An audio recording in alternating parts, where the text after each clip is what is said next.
When I wrote the letter for B. Gentle Closing in July 1977, Joe and Barb Friesen had been married over 21 years and having 6 children, went through a nasty divorce with much anger. We got married because of a pregnancy. I loved her and welcomed getting married. Barb later told me that she had never loved me and only got married because of being pregnant. This destroyed me. All that we did was fight, and I turned to alcohol for relief. This did not help. Our oldest 2 children were already out of the house, and I received custody of the 4 younger children. Did I say much anger? I was a practicing alcoholic until a year before the divorce. She did not like me sober either. BE was just getting started in North Dakota when I got involved. I went through levels 1 and 2, went to the BE weekend in Maryville and Valley City in January 1980. On Saturday evening, even while going through the reconciliations, I found a loving God.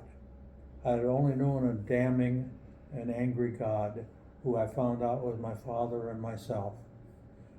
Father Vedder helped me through my confession of my sins and receiving the forgiveness of a loving God.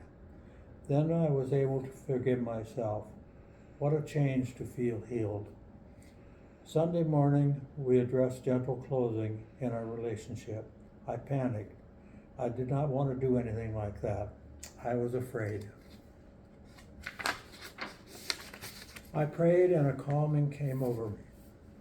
If God could forgive me, I could forgive myself also. I needed to forgive Barb and asked her for forgiveness also. I did write a handwritten letter telling Barb about my BE weekend and finding a loving God. I told her that I forgave her for all the things she had done and asked her to forgive me for all I had done, and that I was very sorry for my actions. I said we had 6 beautiful children from our chaotic life and needed to be parents for them. We loved them and they loved us in spite of all we had done. I did mail the letter after the weekend. Later I received a response thanking me for my forgiveness and that she forgave me also. It was not easy, but we did try to work together for better parents for our children. It must have meant something for Barb, because when she passed away 3 years ago, our daughters, while cleaning out her things, found the letter from 40 years before. Also after the weekend, I went to the cemetery where my father was buried. I screamed, kicked, and hollered and kicked the tombstone, and I forgave my father and asked forgiveness for all I'd done.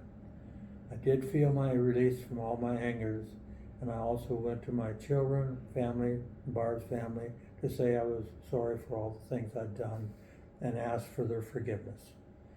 All responded well, except my son Alan and my father-in-law. They were practicing alcoholics. I have mentioned alcohol several times. My thoughts about being an alcoholic, I am one, is this. Alcoholics do not like themselves. They even hate themselves. They never tell the truth, even when the truth is a better answer. They also cannot forgive themselves and can't forgive others. Only through God's help can that change. Just getting sober does not cut or change this.